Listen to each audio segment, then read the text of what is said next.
Gautam Gambhir কেকেআরের mentor পদ থেকে ইস্তফা দেওয়ার পরেই বেশ চর্চায় রয়েছে কেকেআর টিম। অর্থাৎ আইপিএল 2025-এ কে হবে কেকেআর টিমের নতুন মেন্টর। অর্থাৎ গৌতম গম্ভীর কেকেআর ছাড়ার পরেই বেশ চর্চায় রয়েছে এখন কলকাতা নাইট রাইডার্স টিম। অর্থাৎ কে হবে কেকেআর টিমের নতুন মেন্টর, এই নিয়ে কিন্তু বেশ চর্চা চলছে।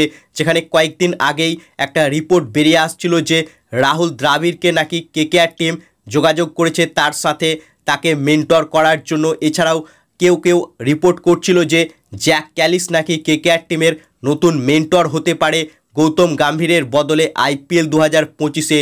তবে এখন আরও একটা রিউমার শোনা যাচ্ছে যে রিকি পন্টিং নাকি কেকেআর টিমের নতুন মেন্টর হতে পারে আইপিএল 2025-এ গৌতম গম্ভীরের বদলে। হ্যাঁ ফ্রেন্ডস, রিকি পন্টিং যে এবছর আইপিএলে দিল্লি ক্যাপিটালস টিমের হেড কোচ ছিল তাকে কিন্তু সরিয়ে দিয়েছে দিল্লি ক্যাপিটালস টিম, এবং তার জায়গায় আইপিএল 2025-এ দিল্লি ক্যাপিটালসের নতুন হেড কোচ হচ্ছে সৌরভ গাঙ্গুলি। অর্থাৎ দিল্লি ক্যাপিটালস টিমের কোচিং স্টাফে আর দেখা যাবে না রিকি পন্টিংকে।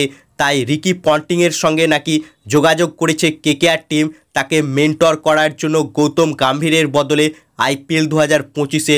তাই দেখাই যাক শেষমেশ কে হয় কেকেআর টিমের নতুন মেন্টর গৌতম গম্ভীরের বদলে। এবং অগস্ট মাসের মধ্যেই কিন্তু কেকেআরকে তাদের মেন্টর নিয়োগ করতে হবে। অর্থাৎ পুরো কোচিং স্টাফ কিন্তু অগস্ট মাসের মধ্যেই কেকেআরকে তৈরি করতে হবে, কারণ সামনেই আইপিএলের mega auction.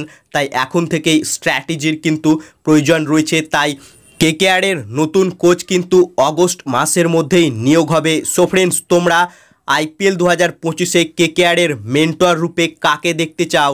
Rahul Dravid, Ricky Ponting না জ্যাক ক্যালিস?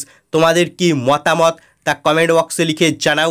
এবং ভিডিওটি ভালো লাগলে ভিডিওটিকে করো লাইক, এবং আইপিএল ও কেকেআর সম্বন্ধে আরও খবর পাওয়ার জন্য চ্যানেলকে করো সাবস্ক্রাইব। ধন্যবাদ।